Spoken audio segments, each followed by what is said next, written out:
about this and that and how it was in those days and what all this stuff means and why it's here and the history of this joint, like those timbers that came out of the bay and the storm of '81 took a big barge off the coast and smashed it on the rocks out at Fort Funston.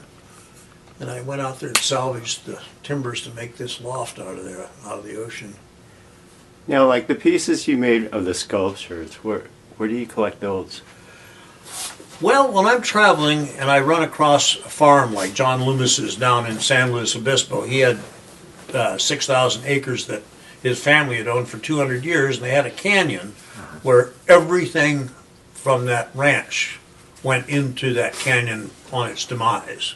Tractors and trucks and trailers and tanks and equipment and just anything you could think of, wash machines and rusty trailers. And old John was kind of a nice guy. He was in his 80s. He was at Toraro Beachhead back in the old days of the war. And he said, anything you want out there, Schultz, you help yourself. He said, you go out there. And so I went out there. Every time we'd go down there for a cannon shoot, I'd go out there and I'd pick up all kinds of great metal and rust. But he said, be careful, the rattlesnakes out there. And I said, oh man, and sure enough, one day I was stepping across the door and I said, oh man, what a great old truck door with bullet holes in it and everything. And I pulled that door up out of the weeds and there was this beep, and there was rattlesnakes all through all that rusty iron. Oh man, and from that moment on I used to watch my step in there, but I always always felt so fortunate to be able to go through his rusty iron from this 200-year-old ranch, Tar Springs Ranch outside of San Luis Obispo. Tar bubbling up out of the ground. Texaco looked for the source, never could find it, but there was lots of oil seeping up out of the ground on his ranch. And so I would bring home, I always went down every spring, and I'd always bring home stuff, wheels and bits of rusty iron, because I like the color. The color of rust is very important to anything I do, because I want it to look, when I'm done, I don't want it to look like it was made last week. I want it to look as though I had just discovered it in a barn, like an archaeological dig, because it goes along somewhat with the story about how my great-grandfather and my grandfather, my family over the last 200 to 300 years, has developed these machines that run off static electricity, methane gas, and free air, stuff that comes out of the atmosphere with no charge other than the static electricity. So in doing so, I was always, when I'm looking at flea markets, I find stuff that is broken, I find stuff that's rusty, I find stuff that's got that patina on it already, and I always try, when I'm done with something, it'll never look new. It'll never look like, oh, you just made this. Like that tricycle that I finished last week, the adult trike. That thing looks to be, you could take an old timer and have him look at the forge work on that thing and say, well, this forge work was done over 100 years ago. Well, that's because when they were closing out Moore Dry Dock, some of the great old hand trucks and stuff like that were going to the iron, I'd see one of those hand trucks had been run over and the modern equipment had run over it. I'd dive for it and save the wheels, I'd save the tongue, I'd save the hand forge work that is all gone from the face of this planet, other than probably China and places like that. They're probably still forging things, but I would save. I could see a piece and say, oh, look at that nice forge work on there. I will incorporate that into a piece. And a lot of people, even old-timers, come around my shop here and they'll say, why in the hell don't you get rid of all this crap and get something in here that's new? And I said, well, it's interesting, young fellow, you mentioned that. You can go through my shop where we are sitting right now and you say, well, look for some plastic in here. And you can go pretty much through my life. Well, there's a brush and it's got some plastic on it, but that's pretty much, so that's why I find a screwdriver in my tools that have a plastic handle, but I stay totally away from plastic. I don't despise it. It's an amazing modern tool that we use, but I am so disgusted with plastic that I think 98% of our cancers are all derived from plastic. Never sleeps. It keeps breathing out, and there's all kinds of nasty effluents that come out of that plastic. You step in a new car, it doesn't smell like leather and wood. It smells like plastic. It's built by Texaco and Chevron, those cars nowadays. That's why oil is so expensive, because they throw plastic away in the dumps every day. So I go to great lengths to bring to mind those days of yesteryear when plastic wasn't available, when you had, if you needed to make a foot feed for a Studebaker, a 1938 Studebaker truck, you went into the scrap pile and you looked for a quarter-inch piece of rod, and you went and had it and fabricated and welded that rod to become a foot feed on a 38 Studebaker truck. And you need a little piece of rusty tubing to go on that to work as a bearing. Ah, there it is. It's in that pile of stuff that I saved for who knows what reason, but I think for future generations, they'll look upon my work as being like, well, when was this made? Well, I will tell you it was made in 1839. I will tell you it was made in 1740. But they were made within the last 10 or 20 years. But I want it to, so future generations can look at it and say, well, this is really interesting. And then they can read the text. And the text is like, I used to go to my own shows at the museum here in Oakland. I'd go to my shows and I'd go over there incognito, and I'd just stand alongside a group of people that were studying one of my pieces of work, and I'd listen to, well, Martha, it says here that this is all radioactive, and the ions come in through here, and they go into the magnetron right here, and then they come out in a fusion type force that moves this vehicle along. And I'll stand there, boy, just eating it up, just loving it, and asking people questions about, like, what do you think this does? Well, it's obviously that's some kind of an infusion, like up at the Bohemian Grove one year. There was a bunch of guys looking at one of my new pieces up there, and the guy said, well, what have you done this year, Schultz? And I said, well, for example, this is a piece that takes in a neutron, takes in an atom, and it divides the atom into two parts, the neutron and the proton, and there's this gate, this shunt that shunts the proton off one direction and the neutron off another, and the proton sets up tremendous amount of energy looking for its nucleus from whence it came. And one of those highfalutin guys from the Bohemian Club looks at me and he says, one of his buddies says, "Oh, Schultz, you are just putting us on again." And the guy says, "No, what Schultz is describing is Maxwell's first theory of thermodynamics. And henceforth, that place has been Maxwell's demon, because this professor from Stanford says, I know exactly what Schultz is talking about. It's Maxwell's demon, the first theory of thermodynamics." So I try to lend an air of truth, because I love to tell stories. I mean, nobody tells stories anymore except Garrison Keillor and me. And a good story is good anytime if it's always told the same way twice. So what I do is I make up these great tales that go along, and they're kind of pertinent to the piece. You could walk through any one of my pieces, and I could stand there and tell you how that thing works. And I think my dad was a great guy for telling well, we had no electricity where I was raised, so after dinner around the fire, we would sit, and Granddad would tell a story, and then Dad would tell a story, and we would just sit there enamored, listen to my older people, my elders, tell stories about the farm, tell stories about things they had built to use around the farm, things Granddad always would save. We'd be walking out across the yard at the farm, and he'd bend over and he'd pick a rusty bent nail out of the dirt. And he'd take that nail and put it in his bib overalls. And that evening, before we'd go into the house for supper, he would straighten that nail, that rusty nail, and put it in a Prince Albert can, smoking tobacco can. And he'd put it in that can, and he'd use that nail. It'd go into the barn, and it'd end up holding the prop under the hog shed, or it'd be holding part of the feed trough together, and he never, ever threw anything away, whether it was rusty or whatever it was.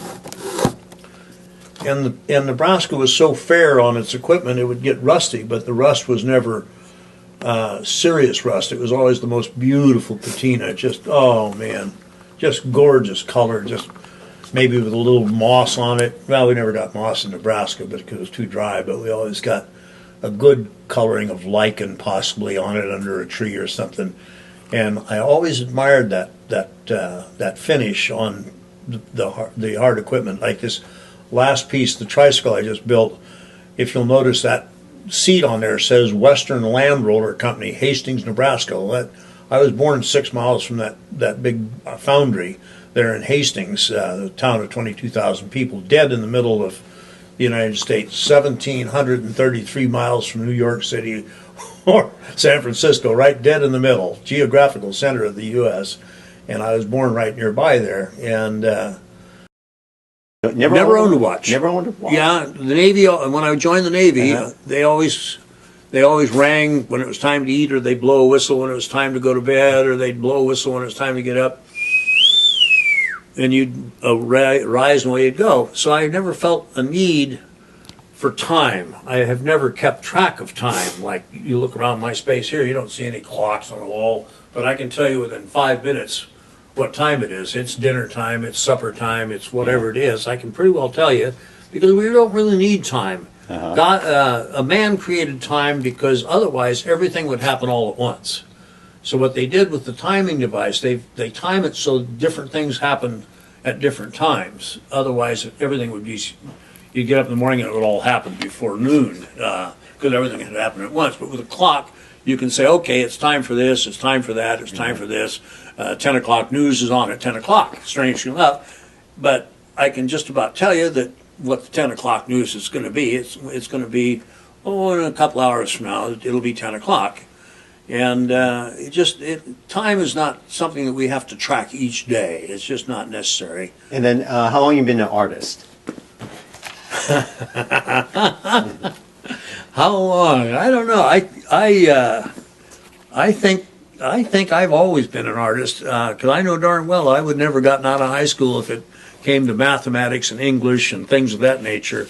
And how I ever got into that Bohemian Club without having an education, I will never know. But I think it was on my artistic endeavors. What type of art were you doing when you were in high school? In I high do school, it all. You were early that age, yeah, teenager? I built my own sleds. I used to build. I had a wind-powered wagon that I took what they called the spring wagon, which is a very light buggy for Sunday dress buggy, and I built a sail on it, and I used to sail out across the fields. Boy, and my grandparents would look at me and just shake their head. That crazy kid, you know. Yeah. How long you been welding and working with metals? I think I started in a junkyard in Nebraska. Not a junkyard so much, but it was an auto wrecking place. You call it now. A fancy name for a junkyard is an auto wrecker, auto salvage now. But I started in the auto salvage business, hence my love for old cars. But I think I started watching my uncle at the age of 12. He was a fine metalsmith. Gee, what a great hammer he wielded. And there was a blacksmith about 100 yards away, and I used to go over there and just peer in. His name was Pavelka, Johnny Pavelka. He was the Polish guy, Bohemian Bohunk they called him back there. But he wielded a mighty hammer, and I used to go in there and watch the spark and flames and forges going. And it was always fascinating to me how you could bond two pieces of metal together. And I just love doing it. It's such a good feeling to create something that's going to be around long after I'm gone. I mean, it'll be a cold day in hell when somebody comes along and says, "Oh, what the hell is this?" Oh, it was made back in the 2000s. Back in, like, all my pieces have a date on them, but the date is kind of welded into it. It's part of it. It's forged into it. It's like this new tricycle. There's an X and a 1 on the step plate. And that was made in 11, but nobody would know that but me. Why is that everything you have basically moves? I mean, I think we so seldom used any form of mechanical transportation on the farm. I walked to school for years, back and forth to school. I walked. Occasionally, Dad had let me drive a tractor when I was 9 years old. I occasionally got the tractor, and I was just fascinated by wheels. I knew that there were some wealthy kids in town that had soapbox derbies, and I was just fascinated with those beautiful ball-bearing wheels. And I just love things with wheels on them. And I psychologically, it'd be fun to sit down with a sawbones and have him look in that skull of mine and figure out what in the world is it with this guy and his wheels. Because if it's got wheels on it, it's fascinating to me. I mean, why it goes, why it stops, how fast will it go. Although I've never been fascinated with speed, I've always found, that I like to go for a long time. It's kind of like making love. It's kind of like you want to go as slow as you can. Make the ride longer and enjoy the scenery as you go. And it's a fascination with the wheel, how you can move such great weights, how you can just, and I was always fascinated with the Indians on the Great Plains, how they never figured out the wheel. I mean, no wonder. I mean, I feel sorry for them guys. Here come the covered wagons, and they're dragging 2 sticks on the ground with Grandma sitting there in a blanket. And you wonder how in the hell they missed the wheel. I mean, the Mexicans had the wheel. Every country in the world has had wheels except our Prairie Indians. They had no wheels, and they look where it got them. Awesome. Okay. Yeah. That's great. That's great. Good interview. And yeah, we'll let you go. Can you call your dog over to you and we get some little shots? Dog. Your little dog, please. I want to see this little dog. Come over here. I want to see this little dog. What a nice little dog it is. This little dog just hates this. She just hates any kind of affection. It's the darndest thing. That's what they call a camera. Are you going to keep Daddy safe? Don't let that guy get me with that thing. No way. Oh, man. I don't know what it is. What is that thing? Oh, it's looking at you. It's looking at you. When were you born? What's your date of birth? And, I was born, I'm a zucchini with a cucumber rising and my moon's in Fresno. No, I was. Yeah. Oh, okay. I was born in March the 18th, 1936. Oh, wow. 6 miles out of town. And that Hastings? Yes. Okay.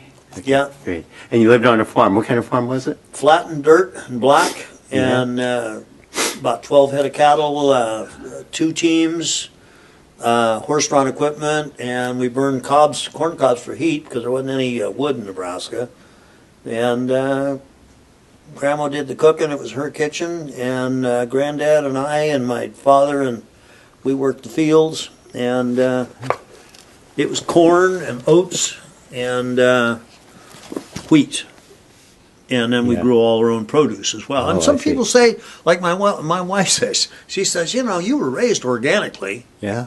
I said, really? She said, absolutely. You never ate anything that we went into town on every couple of weeks. We go into town and buy sugar and flour, and that was about it. That was the only thing that was processed then. Yeah, it was the only. Wow, that's great. Okay. And we drank unpasteurized milk, which to me, I think of the people in town when they found out that I was raised on unpasteurized milk just had a fit. Yeah, well, you could have caught this, you could have caught that. Well, I didn't, and there's probably a reason why they did. Yeah. Cancer in our family, unheard of. Really? Everybody died of heart problems. My grandfather at 98, my dad at 98, my grandmother at 87. Everybody died of high blood pressure.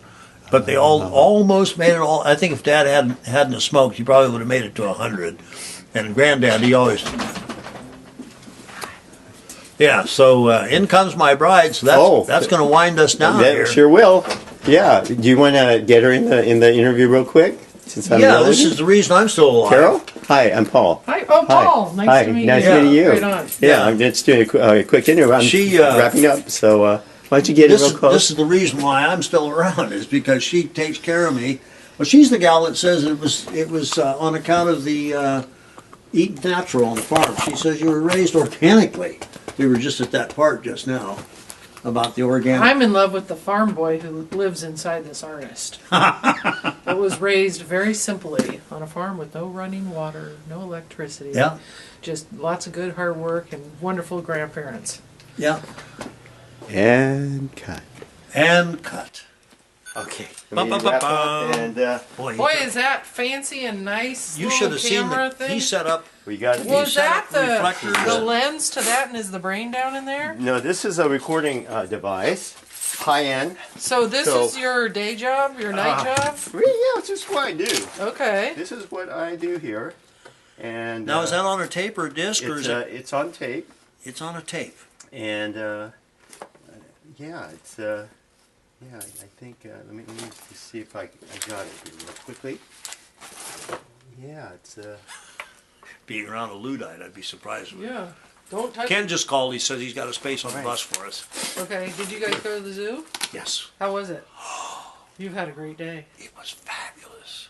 We were there till 2 o'clock in the afternoon. Far That out. zoo is beautiful. I mean, it's fancy. Right on. And I found the 4 little sculptures. Oh. They're just beautiful. And I found, You have a rat?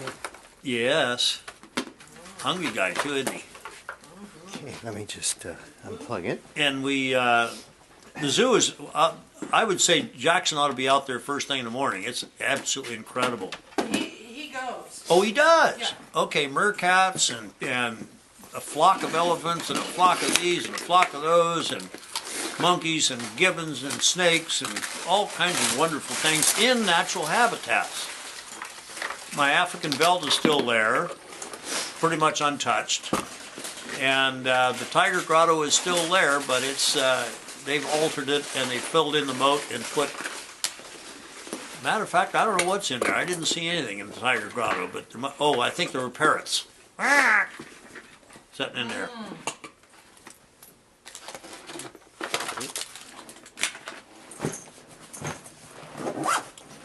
How long have you been an artist, Carol? That's what he was asking. How long have you been an artist? Yeah, Since the day you left your house. Your parents' house. that's just about what I said. Yeah. My dad said, "What are you going to do?" And he says, "Oh, I don't know. I'm thinking about going to school." He said, "What are you going to be, a doctor or an attorney?" And I said, "I think I'm going to follow art." He said, "Follow me out to John Dilly's filling station, and I think I'll fill your car with gas."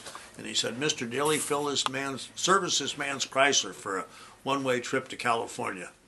And that was the end of it. Wow. I could show Carol the shot real quick if she wants to see it.